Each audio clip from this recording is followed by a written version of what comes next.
capítulo 3. Nos vamos a aventar del versículo 1 al 19, pero ahorita, en esta ocasión solamente vamos a ver un ejemplo aquí en la Biblia y les voy a pedir que lo dejen ahí, que ahí tengan su Biblia, que ahí lo guarden. Préstale a la comadre mi Biblia, comadre. Yo con mucho gusto te presto mi Biblia, que no andes desarmada. Segunda de Reyes, ¿qué? 3. ¿Todo el capítulo 3? No, vamos a leer del versículo 1 al 19. Es nada más para enfatizar algo que el Señor nos quiere mostrar el día de hoy. Y lo que hoy vamos a tener realmente es una charla. ¿Del 1 al 19? Perdón. Del 1 al 19. Hoy lo que vamos a tener es una charla más que nada porque hoy el Señor nos quiere mostrar algo muy importante. ¿Sí? Perdón, ¿cómo se llama el tema? Hoy vamos a hablar de la pertenencia de Dios.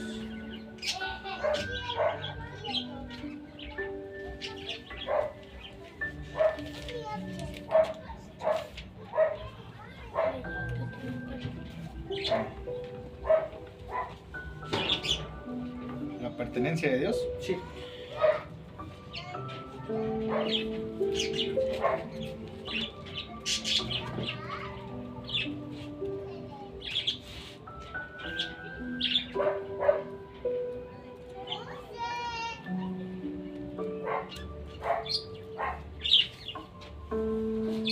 ¿Listos?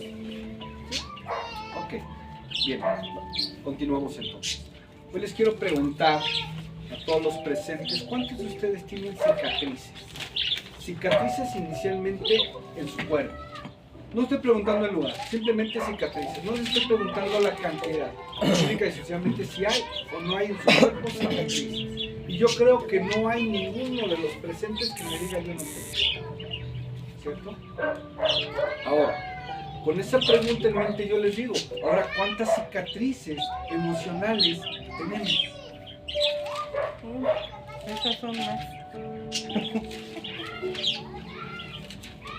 La siguiente pregunta, de esas cicatrices, ¿cuántos se avergüenzan de esas cicatrices? Y miren, les voy a poner en contexto muy rápido esto. Una cicatriz emocional puede ser muy probablemente desde el inicio de mi vida, en mi infancia. ¿Cómo fue mi vida? Muchos van a decir, bueno, es muy común que en estas regiones, en estos lugares se vivan, es decir, yo vengo de una familia tanto disfuncional, en donde muy probablemente mi papá tenía alcoholismo y mi mamá probablemente estaba enferma y yo recibí golpes, yo recibí maltratos, yo recibí descuidos, ¿sí? Por poner un ejemplo, porque yo creo que historias hay muchas, ¿sí? El contexto es de esas cicatrices que tenemos en el pasado, al inicio de nuestra vida, de las que están ahí, que nos marcaron. ¿Quién se avergüenza de esas cicatrices? Porque hoy quiero comentarles algo. A Dios no le importan las cicatrices, pero a Dios tampoco le importa mucho cómo fue que inició nuestra vida. A lo que a Dios le importa es cómo va a terminar. Ojo, ¿vale? A Dios lo que le interesa es cómo va a terminar. Yo les digo que las cicatrices que nosotros tenemos, más allá de las físicas, sino las emocionales, nos tienen que llenar de orgullo. ¿Y saben por qué? Porque es algo que ya pertenece a mi pasado. Es algo que bien o mal ya pasó. Que ya, como decimos vulgarmente, ya lo libré. Ya estoy de este lado. Ya llegué hasta aquí. ¿Sí? Pero esa cicatriz que me dejó el pasado debe de ser un premio, un galardón. Y me tengo que sentir orgulloso de esa cicatriz. Y vuelvo a repetir, ¿por qué? Porque hoy estoy aquí. ¿Vale? Para muchas personas el hablar y pensar acerca de estos problemas que hemos afrontado a lo largo de la vida nos han llenado muchas veces de cuestionamiento en cuanto a la pertenencia, si le pertenecemos o no a Dios. ¿A qué me refiero? En concreto, muchas veces cuando nosotros empezamos a caminar con el Señor nos llena de gozo, nos llena de emoción, pero sobre todo cuando no nos dicen la verdad, no se nos habla con la verdad, como han acostumbrado muchas iglesias que en la actualidad yo les puedo decir, muchas iglesias que han lastimado a muchas personas. las han cuestionado. Cuando las ven sumergidas en un problema, en lugar de decirle, es normal. ¿Sí? Jesús en el Evangelio nos mostró, Él jamás dijo que nos iba a quitar el sufrimiento, sino todo lo contrario. Él nos reiteró que tendríamos aflicciones en la vida. Nunca dijo, yo me voy a crucificar, yo voy a absorber esas aflicciones para que ustedes sean libres de aflicciones. ¿Verdad que no dijo eso? ¿Verdad que Jesús dijo, y serán libres, no serán libres, en el mundo tendrán aflicciones? Pero venía algo que complementaba esa asertividad de Jesús, que dijo, pero yo he vencido al mundo. Amén. Y estaré con ustedes. Amén. Ciertamente. ¿Okay? Entonces volvemos al punto de decir, las aflicciones no se nos van a quitar, las aflicciones no van a desaparecer, pero sí hay una certeza de que el Señor estará siempre al lado de nosotros para pasar por esas aflicciones. Amén. Vuelvo a repetir, pero en las iglesias, ¿qué es lo que se ha hecho? Por una soberbia que no ha desaparecido, por un rechazo hacia las personas. No hemos logrado entender que las iglesias normalmente estarán llenas de ¿qué? Y lo voy a decir en esas palabras, de personas fracasadas, de personas que fallaron, de personas que mataron, de personas que han criticado, ¿sí? De imperfectos, en pocas palabras, ¿cierto? Pero ¿a qué vino el Señor al mundo? Sino a buscar a los que se habían perdido. ¿A qué vino Jesús? Sino a reparar al que estaba roto. ¿Sí? Entonces, esas personas que se arreglan en una iglesia, nosotros tenemos la idea de que vamos a la iglesia arreglados, para agradarle a Dios. Pero no es cierto. La mayoría de personas van arregladas porque van presumiendo. Hay una presunción muy alta dentro de la iglesia del Señor.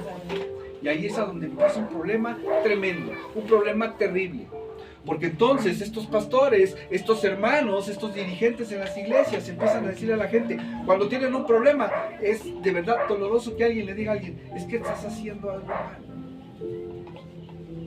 Es que no estás orando tal vez lo suficiente. Es que no te has arrepentido del dolor. O si alguien se enferma, pasa exactamente lo mismo. Hermano, arrepiéntete. Si tú estás pasando por una situación de estas, yo lo primero que te puedo decir es, arrepiéntete de tus pecados. Regresa al Señor. Porque algo muy probablemente estás haciendo que no le está agradando a Dios. Mis hermanos, ¿cuántos tenemos ya nosotros en conocimiento de que Dios no manda castigo? De que Dios no anda con el dedo mágico diciendo, te portaste mal. Él le va un castigo para que se porte bien. Tú también, por andarle viendo feo a ella, tenga también el suyo. ¿Verdad que Dios no anda así? Dios no anda viendo a quién va a castigar. Pero vuelvo a repetir, pero el Señor Jesús nos aseguró, en el mundo tendrán aflicciones. Amén. ¿Alguien se ha preguntado en algún momento dado de la vida por qué se permite y por qué se dan las aflicciones? Antes de que alguien me conteste, yo les voy a hacer nuevamente una siguiente interrogante. La gente soberbia, la gente incluso que dice no creer en el Señor, en pocas palabras dicen por ahí los que son ateos o herejes, dirán, es que realmente ahí viene un conflicto, porque si Dios fuera realmente todopoderoso y si Dios fuera Dios, no habrían dolores, ni tristeza, ni enfermedades en el mundo. Pero entonces, vuelvo a la pregunta radical. ¿Alguien sabe desde dónde inician todos estos sufrimientos en la vida? La vida puede tornarse muchas veces aterradora. La vida puede tornarse muy difícil, tiene muchos altibajos. Nos encontramos muchas veces caminando solos en un desierto, y en un desierto en el que vemos que no encontramos el fin de nuestro paso. En donde, al contrario, en lugar de aligerarse la carga, empezamos a darnos cuenta que muchas veces se vuelve todavía más complicado el andar, se vuelve todavía más complicado el respirar. En donde muchas veces las fuerzas ya no nos dan para continuar adelante y no le vemos fin. Y entonces la pregunta obligada es, ¿hasta cuándo? Vuelvo a repetir, ¿alguien se ha puesto a pensar a dónde inicia todo esto? Y yo les puedo asegurar que muchos nos podemos cuestionar. La iglesia, la religión en sí misma trata de contestar estas preguntas. Trata de darles un sentido lógico para que todo el mundo diga, no, pues sí, es cierto. Muy probablemente la iglesia te dirá, es que este tipo de problemas es porque tú no has estado con Dios.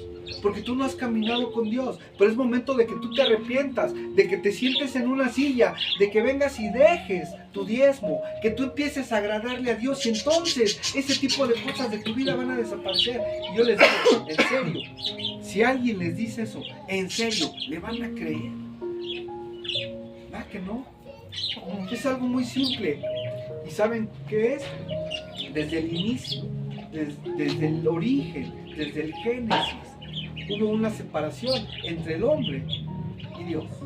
Dios no tenía destinado esto que nos pasa a nosotros, no tenía este futuro para la humanidad. Sin embargo, la desobediencia, la falta de conciencia del ser humano nos apartó del plan divino, nos apartó de la presencia de Dios. Y ahora es más fácil echarle la culpa a Dios. Ahora es más fácil decir, es que Dios no es todopoderoso, porque si Él lo fuera, no existiría nada de esto, no la pasaríamos mal. Y porque nos dicen, reconocemos que nos equivocamos desde el inicio como humanidad y hoy estamos pagando las consecuencias. Y miren, el tema de hoy se llama la pertenencia con Dios, porque hoy vamos a entender, hoy Dios nos quiere mostrar a quién le pertenecemos, mis hermanos. Y es algo hermoso, es algo bello. Y Él empieza a procesar en cada uno de nosotros este tipo de situaciones. Llegamos a un punto nuevamente en que cuando las cosas empiezan a marchar bien, entra en escena nuevamente la soberbia del hombre. Entra nuevamente en esencia, nuevamente la desobediencia del hombre. Una vez más, cuando las cosas empiezan a marchar bien, empieza a sobresalir el conformismo del hombre. Yo les comentaba al inicio, cuando estábamos un poco antes de iniciar las alabanzas, cuando oramos por el papá del pastor, estábamos hablando acerca justamente, les dejé entrever que decía, hay una pertenencia por parte de Dios, pero hay algo más grande, y se los dije a los niños, algo que no hemos acabado de entender, y que la religión y que muchas iglesias nos han dicho, tienes que buscar a Dios, y entonces andamos muchos perdidos buscando, ¿y en dónde empiezo?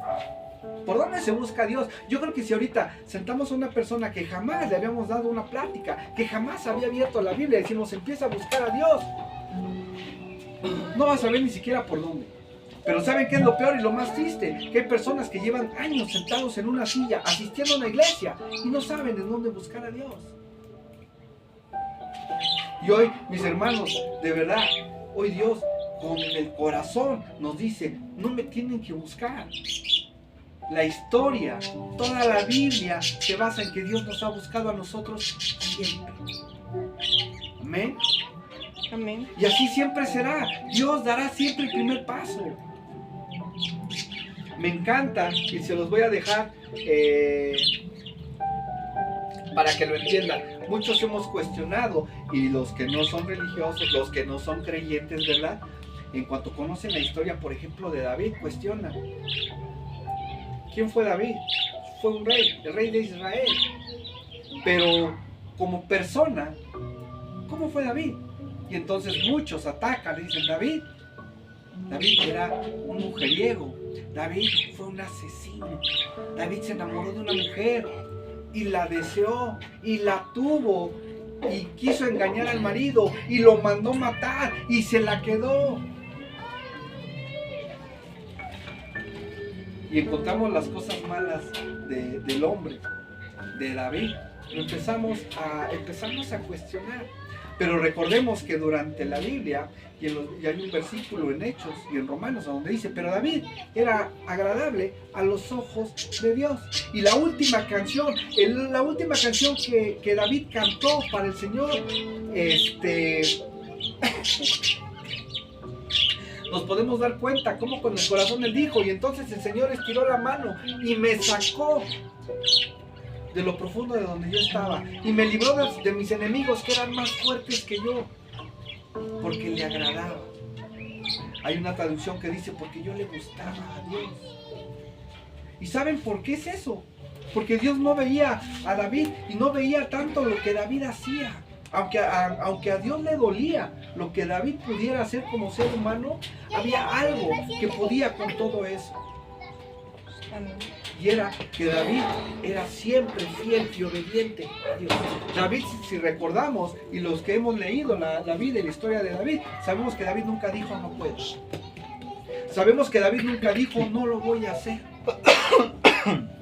Si David tenía un proyecto, una campaña para salir y hacerle guerra a alguien, iba primero, oraba y le decía, Señor, ven delante de nosotros. Y era obediente. Tan es así que textualmente la Biblia se encarga de explicarnos con piedras y palitos las instrucciones que Dios le daba. Vas a hacer esto, vas a hacer esto, vas a hacer esto y obtendrás la victoria. Y David jamás cuestionaba a Dios. Siempre fue obediente. Entendemos entonces que hay algo que le agrada mucho a Dios, la obediencia. Lo hemos hablado con los pequeños, lo hemos dicho con los adultos. Yo les pregunto en esta ocasión, cuando tenemos un mandato por parte de Dios, cuando nos dice, esfuércense y sean valientes, en pocas palabras, no tengan miedo, ¿es un mandato o es un consejo? Es un mandato. ¿Cuántos lo hemos desobedecido? Señor, tengo este problema enfrente. Esfuérzate y sé valiente. Oh, Señor, es que no voy a poder, de verdad. Está bien, Señor. Esfuérzate y sé valiente. Muchos no somos obedientes, pero sí queremos agradarle a Dios. Se van dando cuenta por dónde entra la congruencia en las cosas. Y en la mayoría de ocasiones, ¿a quién responsabilizamos por las cosas que no suceden? Dios. Esto me recordó ahorita, porque vamos a tocar ese tema, pero me recordó un comentario que es casi un chiste. Estaba viendo el otro día en internet, donde dice que había una iglesia cristiana y en el lugar donde estaba ubicada, en la esquina, había un bar, ¿cierto?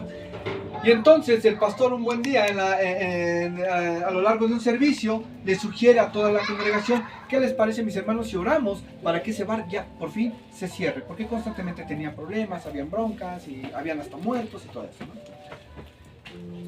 Toda la iglesia oró y entonces esa acción del pastor y la acción de toda la iglesia llegó a oídos del dueño del bar. Y entonces, al enterarse que el dueño del bar, que la iglesia, que el pastor había sugerido que oraran para que ese bar se cerrara, fue y lo demandó. Y ya presentes todos frente del juez y donde estaban los fiscales, una vez escuchando los argumentos de cada uno de los dos, el juez quedó anonadado diciendo, de verdad, lo veo y no lo creo. Estoy escuchando esto y de verdad, es la primera vez que puedo ver un cantinero con fe, creyendo que por una oración se cerró su bar, y un pastor sin fe, porque él no pensó que iba a hacer, que no pensó que fuera a pasar, que el bar se cerrara. Entonces, ¿se imaginan? Tiene gracia, tiene chiste, pero nosotros lo ponemos en la vida real y nos damos cuenta que decimos, un pastor, el dirigente de una iglesia, el que está promoviendo la palabra de Dios, el que está incitando a la gente a que tenga fe, a que confíe. Y un ateo completamente diciendo, se cerró mi negocio, se cerró mi bar porque oraron para que se cerrara. Entonces, hay una gran controversia entonces de ver qué tipo de gentes estamos dentro de la iglesia y qué tipo de gente no.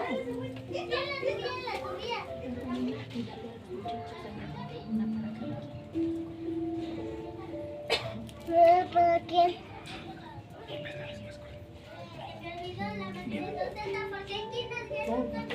Repito, entonces, eso nos hace pensar entonces realmente qué tipo de gente está dentro de una iglesia, qué tipo de gente dice que realmente cree y ama y confía en Dios y quién no. Les decía, y entramos en materia de lo que nos interesa, porque hoy realmente el tema para mí es hermoso pero corto. Cuando los religiosos, cuando los grandes, los que estaban en función en aquel tiempo de Jesucristo, los que manejaban la iglesia, los sumos sacerdotes, se acercaron a Jesús, hubo una cátedra que el Señor les dio, y aquí es a donde nace todo, y de donde radica todo. Dio 3 ejemplos, no sé si alguien recuerda y tenga en memoria, o más o menos se acuerda, pero yo creo que sí, porque estoy hablando con gente que realmente conoce un poco de la palabra. Hablamos de 3 anécdotas, de 3 parábolas, o 3 cuentos que contó Jesús acerca de algo perdido. Una oveja perdida, una moneda perdida y un hijo pródigo descarriado. ¿Cierto? 3. ¿Sale? Y entonces, imagínense, yo quisiera, y a mí me emocionaba mucho esa parte cuando el Señor se estaba manifestando conmigo en esto, pero decía, híjole, ¿cómo me hubiera gustado de verdad estar en ese tiempo? O que hubiera realmente una pantalla, una máquina del tiempo para regresar y estar en esa reunión. Y ver cuando el Señor les empezó a predicar. Y empezó inicialmente con la oveja perdida. Y cuando les dijo y habló que cuando el pastor se le había perdido una oveja, que dijo, dejó a las 99 seguras y se fue a buscarla a la otra al monte y no regresó hasta que la encontró. Pero posteriormente, ¿qué fue lo que pasó? Él encontró la oveja, dice la palabra, y se la montó en hombros y regresó feliz, contento, gozoso. Y llamó a sus amigos, a sus conocidos y les dijo, vénganse, vamos a armar una fiesta, vamos a hacer, gócense conmigo, porque la oveja que se me había perdido, la he vuelto a encontrar, ha regresado al carril, ¿sí? Y hoy en este momento no vamos a hablar tanto de la parte de que encontró a la oveja, vamos a hablar de la fiesta, ¿sale? Dice la palabra, y Jesús con esto les empezó a picar las costillas cuando les dijo, porque en el cielo hay más fiesta y hay más gozo por un pecador arrepentido que por 9 justos. ¿Cierto? ¿Cómo creen que les remolineó eso en el estómago a los sumos sacerdotes? Porque entonces Jesús empezó a contar cosas las cuales no vienen en la ley. ¿Cómo que Dios va a hacer pachanga? ¿Cómo que en el cielo va a haber pachanga por uno que se arrepintió? Les vuelve a dar. Les empieza a hablar acerca de una mujer que tenía 10 monedas y que una se le perdió. Y empieza a explicar que entonces la mujer iluminó todo el lugar y empezó a agarrar la escoba y empezó a barrer y empezó a hacer el aseo hasta que la encontró. ¿Cierto? ¿Y qué fue lo segundo que hizo después de que encontró la moneda?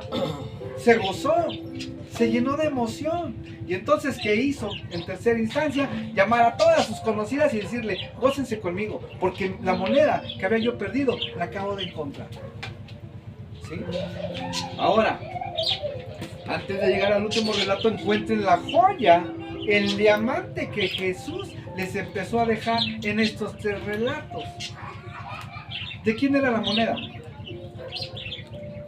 De la mujer. Cuando nosotros decimos es mi moneda, es mi dinero, ¿es por qué? Porque yo me lo gané, porque yo sudé, porque yo trabajé para él, ¿estamos de acuerdo? Le llama su moneda. En el primer relato era su oveja. Estamos hablando de pertenencia. ¿Ya vieron por dónde va? Les está hablando acerca de que encontró su moneda. Mis hermanos, nosotros nos podemos perder en la vida, en el camino. Podemos tener muchos errores. Y hay muchos pastores muy radicales, y lo hemos visto ahora ya en todos lados, muchos expertos en la palabra saben que es que Dios no ama a los pecadores. Eso es una mentira de que Dios te ama tal como eres. Sí, cierto. Es que Dios te ama a pesar de lo que eres. Sí, tienen toda la razón.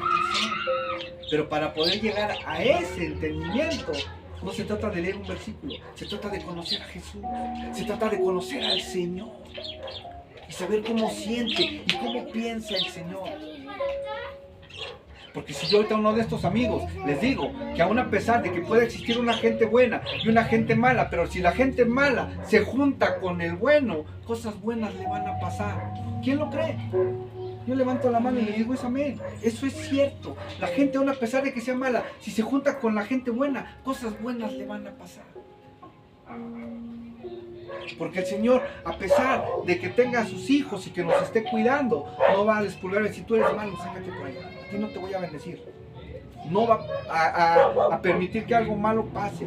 Él va a bendecir a su hijo y por ende a los que estén con él. Esa es la gracia plena del Señor.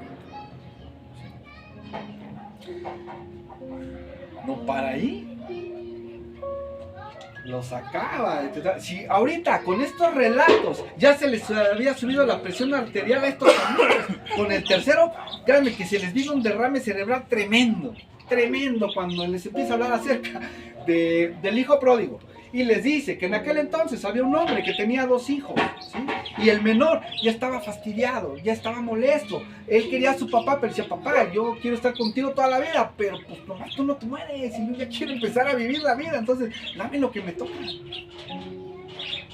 Y el papá con todo el amor del mundo dijo, va, separó sus bienes y de una vez se los repartió. Ojo. Al que le podríamos llamar el hijo bueno, también recibió su parte. El hijo bueno también recibió la parte. Pero este amigo entonces dice la palabra, se fue a una tierra extranjera, despilfarró todo el dinero, lo malgastó, se quedó en la pobreza y después también nos dice la palabra y vino una escasez y una hambruna en la región en donde él estaba, ¿cierto? Y posteriormente una persona, de aquella región le dio un trabajo para que le diera de comer a sus cerdos. Y en ese momento cuando él estaba trabajando ya, le regresó a la mente decir, hasta los jornaleros de mi papá tienen mejor comida que yo. Entonces voy a regresar a ver a mi padre y le diré, ya no soy digno de que me llames tu hijo, pero hazme un jornalero tuyo. ¿Sí? Porque él tenía la idea de que a unos jornaleros de su papá tenían un mejor salario, tenían unas mejores condiciones de vida que cualquiera de otra región. ¿Sí?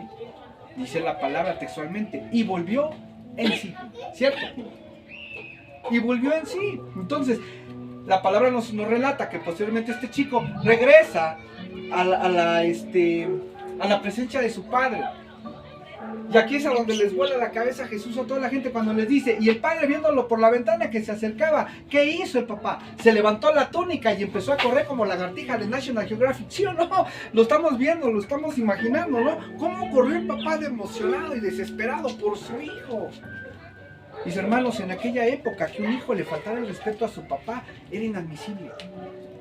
Ni en la vida, a mí un hijo así, Mauricio me llama de alguna manera, yo le doy un cachetadón que lo dejo yendo las campanas hasta Navidad, ¿eh? En aquella época no era aceptado que un hijo le faltara al papá. Imagínense el gran atentado que este chico había tenido en contra de su papá. ¿Sí? Entonces, dice la palabra, ¿verdad? Y entonces el papá pidió que le trajeran ropas nuevas, que le volvieran a poner el anillo, que lo distinguía como su hijo, lo abrazó y ¿qué creen? Y volvió a hacer una pachanga. Aquí estamos en un tema muy escabroso en donde decimos, existen 4 grupos de gente, mis hermanos. El primero, el que se queja de todo, el que está amargado. El hermano, no estés haciendo comentarios acerca de Dios de esa manera, porque Dios no es una burla, porque de Dios no puedes estar haciendo chistes. ¿Se van a ir al cielo ese tipo de personas? Sí, pero se van a ir así, amargados, con el gesto todo arrugado, con la panza toda entripada, probablemente con gastritis y colitis. Ahí estarán. Segundo grupo, a los que dicen, a mí no me invitó Dios. Yo no fui invitado a la fiesta y pues a mí si Dios no me invitó, pues yo no tengo por qué estar ahí. Estas personas se van a ir al cielo. Sí. A pesar de todo, y sí, pero no sintiéndose merecedores de la gracia de Dios. Hay otro tercer grupo, que son los que, estando en ese lugar, dicen, pues, a mí me invitaron a la fiesta, me invitó Dios, pero no siento ser merecedor de tal galardón, de tal premio. Y entonces se la pasan sentados en la fiesta, volteando y viendo a todos, y probablemente criticando a la que llegó de largo y a la que viene enseñando la rodilla. Y hay el cuarto, Son los que llegan a la pachanga y empiezan a armar el relajo y bailan y cantan y comen y hacen. Mis hermanos, ¿de qué grupo quieres pertenecer tú? ¿A cuál grupo quieres pertenecer tú? Estos 3 relatos que les acabo de dar, si se notaron algo, siempre, indiscutiblemente están hablando acerca de Dios. Dios actuando, Dios moviéndose, Dios buscando a sus hijos, Dios haciendo lo imposible por alcanzarnos. No lo contrario, no buscando a nosotros a Dios. Ahí es a donde tenemos un problema muy grave cuando nosotros decimos, hay que buscar a Dios. Sí o sí nos vamos a equivocar. Una cosa es muy diferente, que nos dejemos alcanzar por Dios y empecemos a caminar con Dios y empecemos a hacer la voluntad de Dios. Es muy diferente a decir, yo estoy buscando a Dios. En eso, radicalmente, se confunde y se crean nuevas religiones en la búsqueda de Dios. ¿Sí? Cuando nosotros no tenemos que hacer nada. El que siempre ha estado, sentado a un lado tuyo, sentado a un lado tuyo, siempre ha sido Dios. Siempre Dios ha buscado abrazarte y decirte, aquí estoy. Confía. Pero muchos, textualmente, quitamos la mano de Dios y decimos, no, tengo que salir a buscar a Dios. Yo quiero buscar a Dios. Esta actitud, al principio, en la creación, fue la que nos sacó del jardín. Fue la que nos sacó del Edén. Y es la que día con día nos sigue haciendo caminar por lugares escabrosos, por montañas muy sinuosas, por desiertos muy calientes. Y así nos mantiene en la vida. Porque Dios quiere obrar en nuestras vidas, Dios quiere que nosotros volteemos a verlo a Él, pero nosotros ni siquiera lo miramos muchas veces. Volteamos y decimos, no, yo quiero seguirte buscando, quiero seguir jugando a las escondidas con Dios.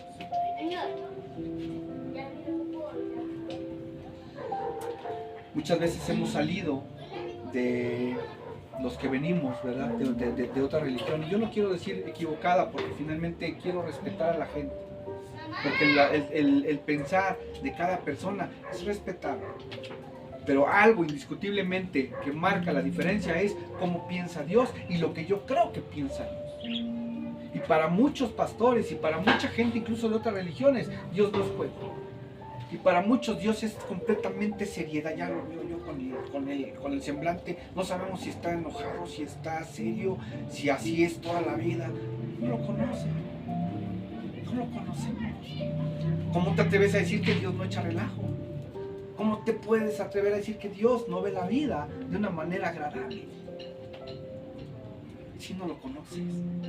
Pero porque no has querido conocerlo. Vuelvo a repetir, porque quieres buscar, quieres estar jugando a las escondidillas, buscando a Dios cuando Dios te dice, bueno, pues acá estoy entonces. ¿No? Buscamos muchas veces esa parte de Dios que no existe, que desconocemos, cuando simplemente con leer lo podemos conocer.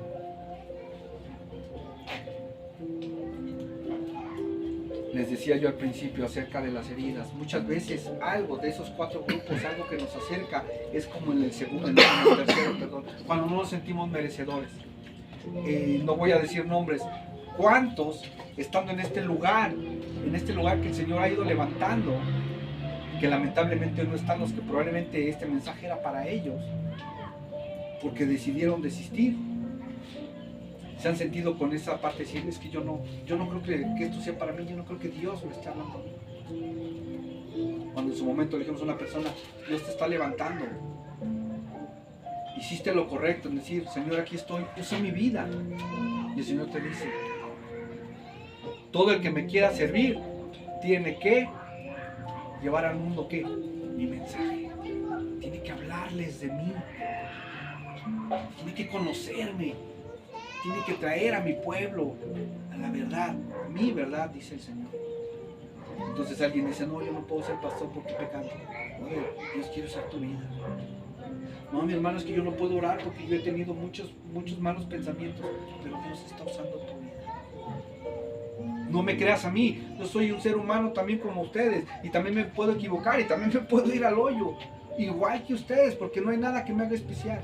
La única diferencia es que intento hacer lo correcto, intento hablar muchas veces con Dios, intento decirle a Dios, ya mi vida, no dejes que yo me equivoque, no dejes que yo haga de mi vida un papalote como dicen por ahí. Yo quiero que seas tú el que gobierne mi vida. Y eso es lo que me puede sí marcar muchas veces diferencia con otros hermanos. ¿Sí? Pero que finalmente todos somos iguales ante los ojos de Dios, sí. Que todos somos amados por Dios, sí. Lo único que tenemos que hacer es realmente creerle a Dios. Él ya nos buscó, Él ya nos encontró. Creámosle a Dios. No cometamos el error de pensar igual que las demás personas en creer que Dios tiene una característica en particular, que Dios es un enojón, que Dios es amargado, que Dios no hace fiestas, que Dios solamente tiene unos cuantos escogidos.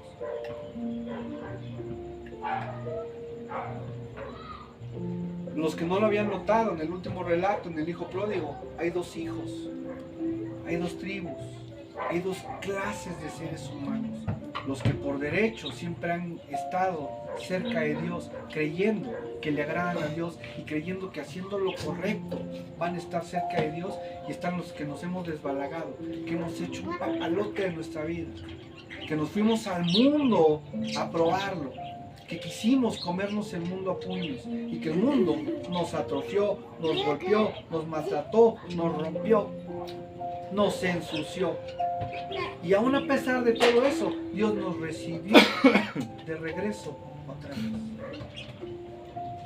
Ojo, muchas veces, al final del día, el hijo bueno también estaba por una situación. Él quería agradar a su papá, pero si lo analizan, no lo disfrutaba. La Biblia no dice que el hijo estuviera siempre pendiente con el papá, que se sentaran al jardín a tomarse un café, que tuvieran largas charlas, que él le dijera a su papá, papá, no salgas, yo voy a hacer el trabajo por ti. Simplemente dice que la Biblia nos dice que el joven hacía lo que su papá le ordenaba.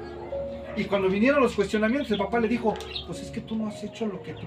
Es que yo nunca jamás te he pedido un becerro ni siquiera para que me lo coma con mis amigos. No lo has agarrado porque no has querido. ¿Sí o no? Fue la contestación del papá. Yo no te prohíbo nada. Todo lo que tengo es tuyo. Pero sin embargo, la ideología de un hijo y del otro siempre ha sido lo que el papá tiene. ¿Sí o no? El interés de alguna manera, uno por ya tornárselo y se lo gastar, y el otro esperando pacientemente a que el papá se lo consuma los años de enfermedad y finalmente se muera, y entonces poder heredar lo que tiene el papá. Y así anda la humanidad a lo largo de la vida, creyendo que porque hacemos una cosa más o menos, hacemos otra más o menos, finalmente Dios se va a condicionar y va a decir, así este fue mi hijo amado. No nos equivoquemos, Dios no nos ama, en efecto, por lo que hacemos. Dios no nos ama, dicen, a pesar de cómo somos, ¿no es cierto? Si Dios nos ha... entiendan esto, mis hermanos, si Dios ha puesto sus ojos en nosotros, en primera, porque Él nos conoce. En segunda, porque Él sabe de lo que somos capaces de dar, de hacer. ¿Sí? Y no me refiero a lo vanaglorioso, decir, no, es que sí, el maestro Ori es un pedazo en la cuestión pedagógica, ¿no? Y la hermana Elisa mejor es una picuraza en la cuestión administrativa en una empresa. Eso no le importa a Dios, eso no le interesa a Dios. Él nos creó y Él sabe de lo que somos capaces, y cada uno, digo, que me está entendiendo, es decir, saben lo que somos capaces de hacer, de dar. ¿Sí? Y no va por lo económico, va por lo sentimental, por nuestro corazón, por nuestro amor y desprendimiento para con las demás personas. ¿Okay? Termino leyéndoles lo de Segunda de Reyes, capítulo 3. Aquí, en Segunda de Reyes y en este capítulo, ya pasó el confrontamiento que en su momento tuvo Isaías en aquel monte Carmelo, cuando estaban viendo qué Dios era más poderoso, si Baal o el Dios de Israel, ¿sí? Y cuando se juntaron todos los brujos y toda la cantidad de gente. ¿Alguien recuerda ese pasaje? ¿Cierto? Bueno, aquí ya es años después, ¿sí? Aquí ya el que empezó a reinar en Israel fue Joram. Dice así que Joram recibió la advertencia de juicio por parte de Dios. Y entonces, ¿qué fue lo que hizo Joram? Mandó quitar todas las edificaciones al dios Baal que había mandado hacer su papá y su mamá. Él mandó quitar todas esas, dijo ya, cero, Baal ya no existe. Pero ¿qué creen mis hermanos? Se quedó con todos los becerros. ¿Qué son los becerros, hermano?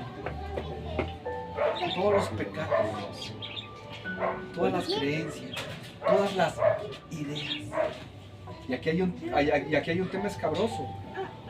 Porque aquellos que no se arrepienten o reforman verdaderamente su mentalidad, quien solo se separa de los pecados, pero no olvida los que nos hacen ganar, sino desechan los que nos hacen perder. Y aquí dicen, hermano, ¿cómo está eso? Va, les pongo un ejemplo. Vamos a pensar que yo soy bien hábil para robar. Y un pecado que a mí me genera una ganancia es obviamente entrar tal vez a alguna tienda y robar. Oh, pues mira, con una habilidad impresionante ya está en mi bolsa. Ay, la hermanita tiene por ahí abierta la bolsa.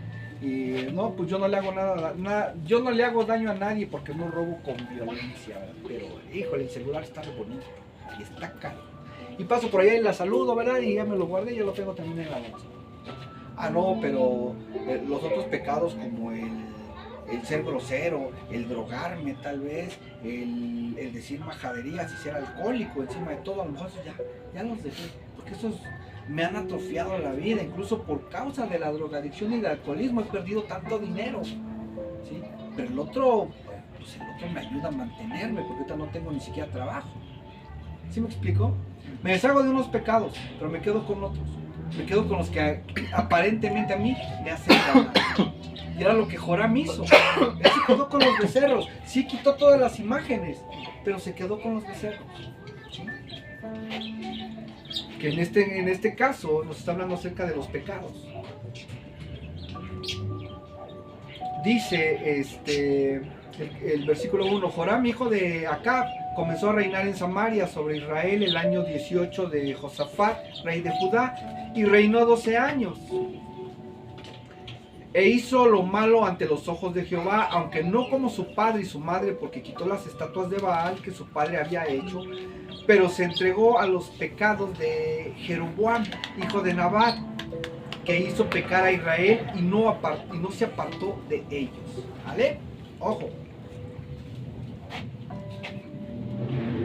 4. Entonces Mesa, rey de Moab, era propietario de ganados y pagaba al rey de Israel 100,000 corderos y 100,000 carneros con sus vellones. Pero muerto Acab, el rey de Moab, se negó y se rebeló contra el rey de Israel. Hasta aquí nos damos cuenta que el rey de Moab, siendo un tramposo, dijo, pues ya no está el otro rey, ya no tengo por qué pagar el impuesto que le tenía que pagar. Ya no lo voy a pagar. Grave error de Joram el irse a la guerra sin conocer a su enemigo. Grave error de Joram rodearse de gente que tenía sus propias intenciones ante Israel. Grave error de Joram no creer en Jehová o en Dios. Para muchos que digan, es que Jehová está mal dicho, hermano. No importa. Para mí es Dios, es todopoderoso, es el Rey de Reyes, es el Alfa y el Omega, es Yahvé, es Jehová, es uno solo, es Dios. ¿Cierto? Amén.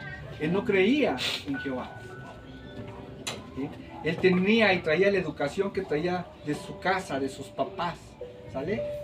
Pues, imagínense quién era su mamá, si recuerdan ese nombre. ¿Quién fue la que mandó que le cortaran la cabeza?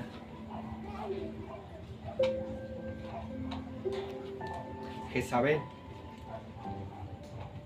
Fue la que pedía en bandeja la cabeza de aquel que adoraba a Dios. Traía una educación, traía una cultura, traía unas creencias muy tremendas.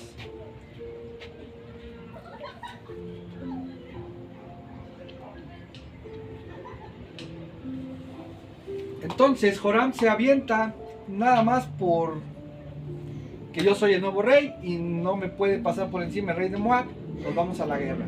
Se reúnen 3 reyes, el de Judá y el reino de Samaria y obviamente el de Israel. Alguien recuerda lo que les va a pasar. Van a entrar en conflicto en el desierto. ¿Qué es lo que no hay en el desierto? Nada, ni agua. No hay agua. Hay agua. Dice la palabra, en 3 días ya no tenían para beber ellos, ni sus caballos, ni las bestias que llevaban. Les vuelvo a repetir, grave error. Hacer las cosas sin consultárselas a Dios. 7. Fue y envió a decir a Josafat, rey de Judá, el rey de Moab se ha rebelado contra mí, ¿irás tú conmigo a la guerra contra Moab? Y le respondió, iré, porque yo soy como tú, mi pueblo es como tu pueblo y mis caballos son los tuyos. Cada uno de estos amigos traía sus propias intenciones.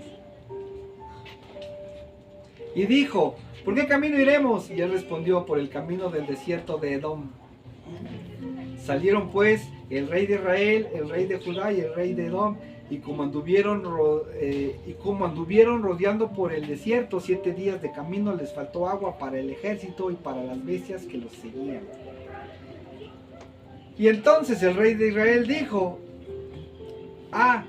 que ha llamado a Jehová a estos 3 reyes para entregarlos en manos de los moabitas.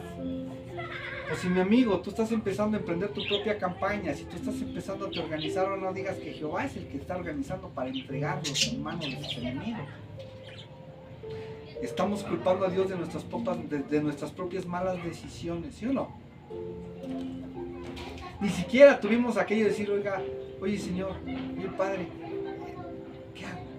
¿Qué pasa? Háblame, dime, muéstrame.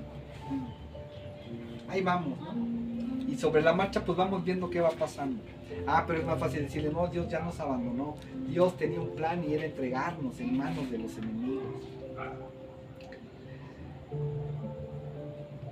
11. Mas Josafat dijo, no hay aquí profeta de Jehová para que consultemos a Jehová por medio de él. Y uno de los siervos del rey de Israel respondió y dijo, aquí está Eliseo, hijo de Safat, que servía a Elías. Y Josafat dijo, este tendrá palabra de Jehová, y descendieron a él el rey de Israel, Josafat, y el rey de Edom. Me encanta ahorita lo que le va a contestar Eliseo, mis hermanos. Entonces Eliseo dijo al rey de Israel, ¿qué tengo yo contigo? Ve a los profetas de tu padre y a los profetas de tu madre. Y el rey de Israel le respondió, no, porque Jehová ha unido a estos 3 reyes para entregarlos en manos de los moabitas.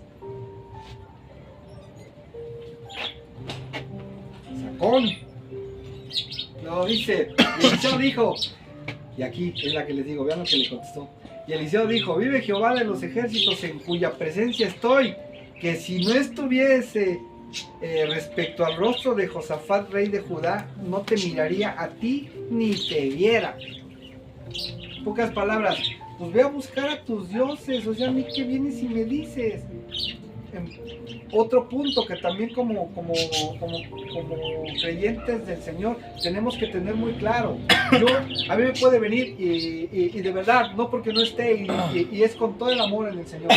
¿Cuántas veces ha venido? Porque a mí ahora que se fue, no sé si alguien me dio que se paró aquí un hermanito y me dijo, cuando ves esto platicar con ustedes algo muy serio, porque es algo ya muy, muy fuerte y yo así me quedé así.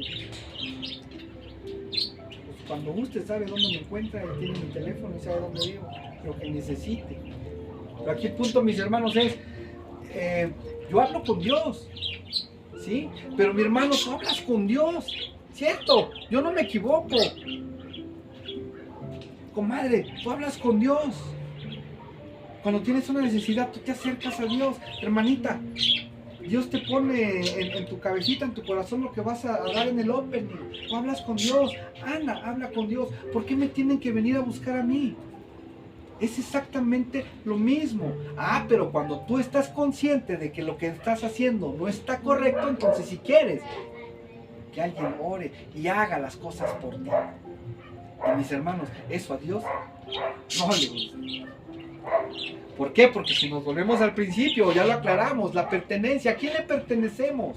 Al Señor. ¿Quién pagó para que nosotros fuéramos libres? El Señor. ¿Y quién constantemente nos está buscando? El Señor. Entonces, qué injusto es cuando a mí me va mal y yo le voy a echar la culpa a Dios.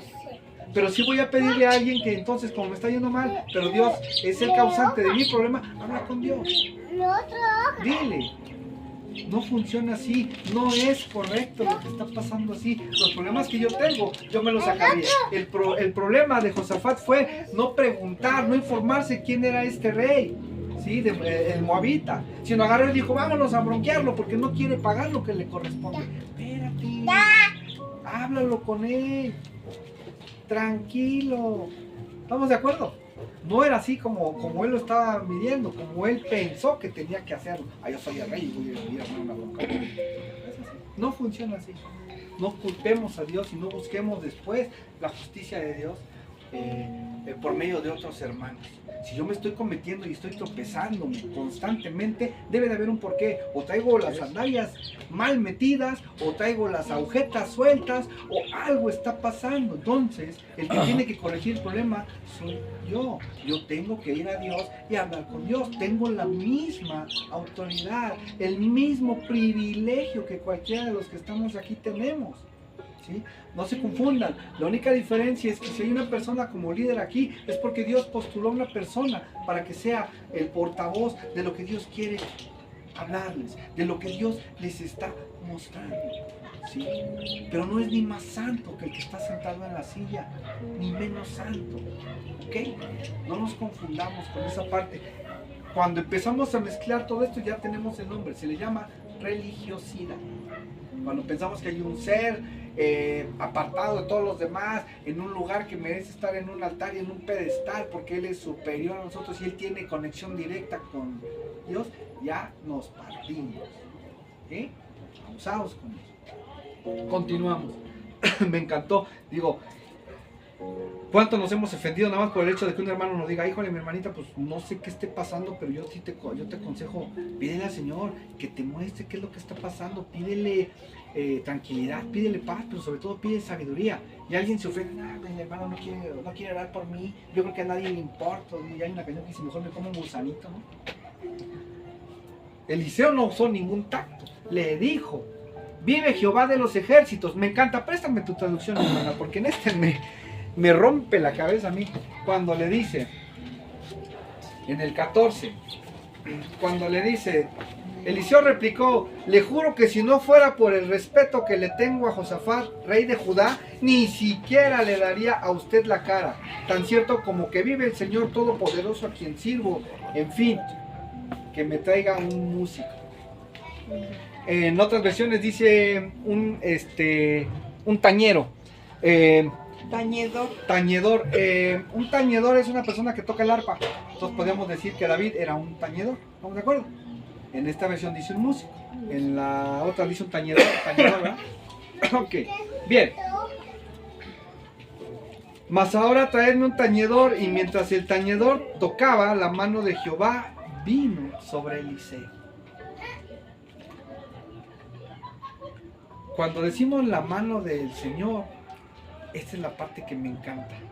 Cuando alguien está abrupto, ya sea en un problema, en una preocupación o en un enojo, ustedes se han dado cuenta que cuando alguien se acerca y nos toca un hombro y nos hace así, nos genera que nos frenemos a lo que está pasando o que nos salgamos de golpe de donde estamos.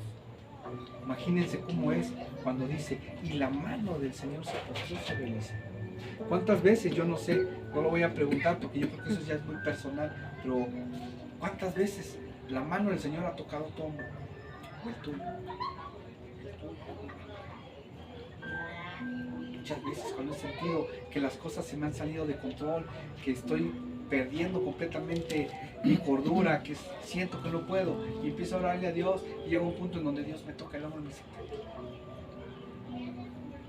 y por arte de magia las cosas empiezan a suceder. Y no me lo creo cuando dices algo que tú no veías forma de cómo resolverlo, dices, ahí está. Tú te quedas y dices, Dios obrando. Pero eso solamente funciona cuando tú alineas tu corazón y tu mente, tu espíritu, para que Dios tenga la comunión contigo.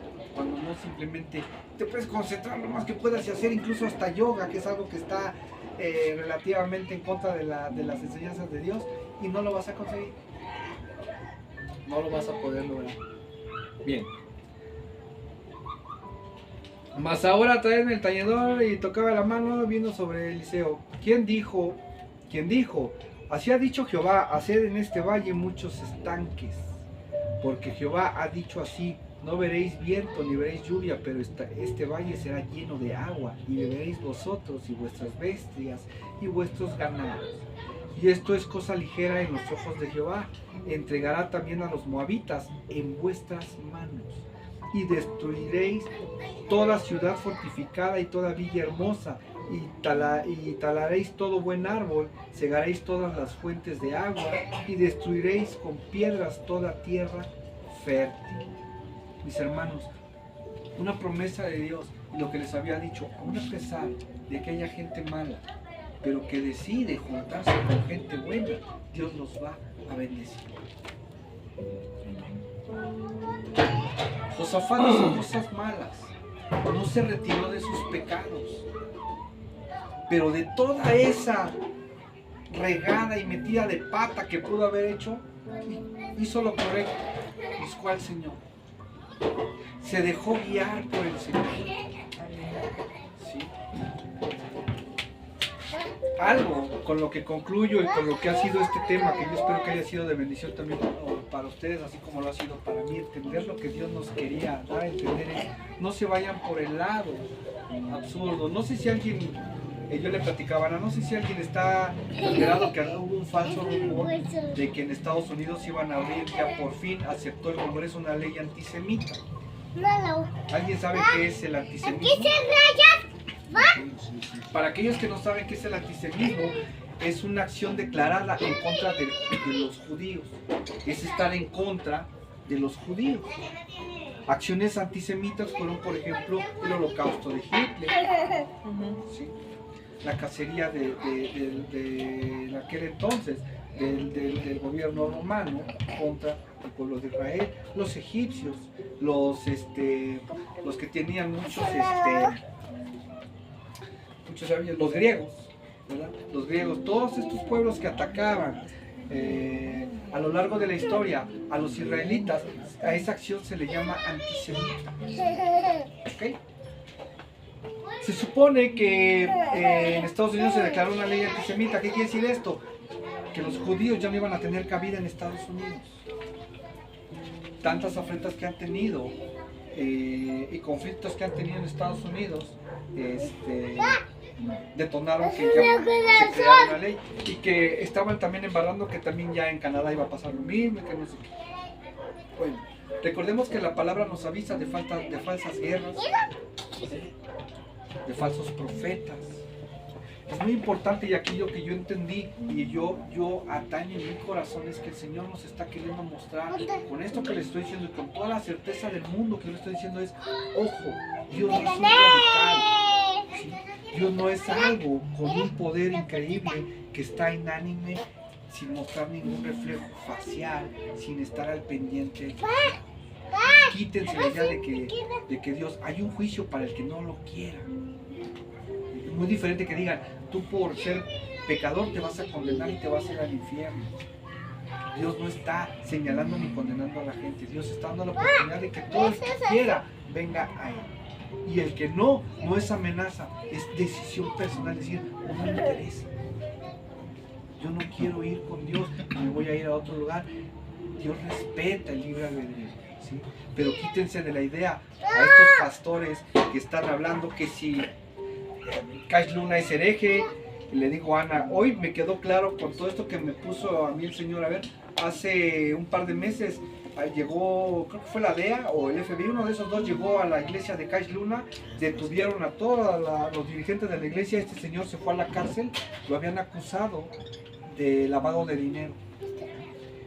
Llegó la institución policial, estuvo bajo investigación toda la iglesia. Al no encontrar absolutamente nada, le dijeron a este señor: usted disculpe, pero pues no encontramos nada y pues bueno, ¿verdad? Siga con lo suyo. Gente malintencionada, gente con la idea de que si porque un pastor es próspero o una iglesia es próspera, algo mal o algo estarán haciendo turbio para llegar a donde están. ¿Se me explicó? Las apariencias no son así. Si Dios le da la bendición económica a una persona, es porque Dios sabe que la necesitaban, es porque Dios tiene sus razones de ser. Si nosotros, mis hermanos, no pasamos, como dicen por ahí, de pericos a perros, no importa. ¿Saben por qué? Porque Dios sabe que nosotros podemos resistir eso. Pero hay algo más importante que Dios ha visto en cada una de nosotros, de los que estamos hoy aquí. Y para mí tiene más valor eso que Dios está viendo en nosotros que lo que el mundo ve. ¿Sale? Así también han hablado de este otro pastor, le digo a Ana en lo particular, a mí el pastor Joel Austin no me agrada porque yo veo sus prácticas son 100% y sus libros que él saca son enfocados a que la gente tenga una mentalidad exitosa de ser emprendedora.